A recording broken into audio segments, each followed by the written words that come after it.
দেড় যুগেও কার্যকর হয়নি মুন্সিগঞ্জের এপিআই শিল্প পার্ক। এশিয়া এক্সপোর উদ্বোধনী অনুষ্ঠানে বক্তারা বলেন, জ্বালানি ও অন্যান্য সেবা সংযোগ না থাকায় আগ্রহী হচ্ছেন না উদ্যোক্তারা। ফলে কম বেশি বিনিয়োগ করে চ্যালেঞ্জে পড়েছেন অনেকে। এ সময় প্রয়োজনীয় উদ্যোগের আশ্বাস দেন শিল্প সচিব।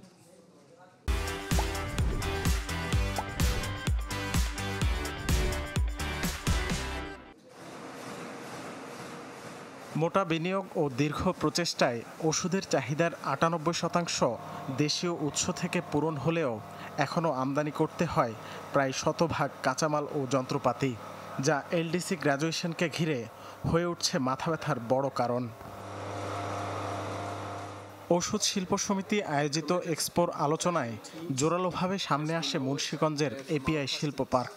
উদ্যোক্তারা জানান, দেড় যুগ পার হলেও বিনিয়োগ হচ্ছে না কাঙ্ক্ষিত মাত্রায়, যার পেছনে জ্বালানি ঘাটতি ও দক্ষ জনশক্তির অভাবকে দুষছেন সমিতির সভাপতি। বিনিয়োগ আমরা অনেক করেছি, কিন্তু কোনো রিটার্ন নাই। অনেক দিন পরে এপিআই শিল্প পার্কে আমরা কানেকশন পেলাম, কিন্তু কানেকশন পাওয়ার পরেও আপনারা দেখবেন যে অনেক ইন্ডাস্ট্রিতে যারা কানেকশন রয়েছে বহু বছর ধরে, তারাও গ্যাসের সাপ্লাই পাচ্ছে না।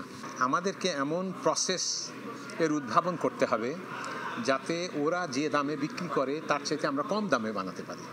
অনুষ্ঠানে শিল্প মন্ত্রণালয়ের সিনিয়র সচিব দাবি করেন, ২০২৬ সালে এলডিসি উত্তরণের প্রস্তুতি হিসেবে কার্যকর করা হচ্ছে এপিআই পার্ক। বলেন, প্রয়োজনীয় জ্বালানি সরবরাহ ও অন্যান্য সেবা সংযোগ স্থাপনে নির্দেশনা দেওয়া হয়েছে সংশ্লিষ্ট সব সংস্থাকে। 27 pharmaceutical companies have been allocated plots in this park. The government is also providing special incentive and policy support for the API sector, including simplified investment process, tax exemptions, and other benefits. কিছু জিনিস হয়তো সময় সাপেক্ষ, but আমাদের চেষ্টা করতে হবে, আর কিছু জিনিস আমাদের বসার কারণে হয়তো হচ্ছে না।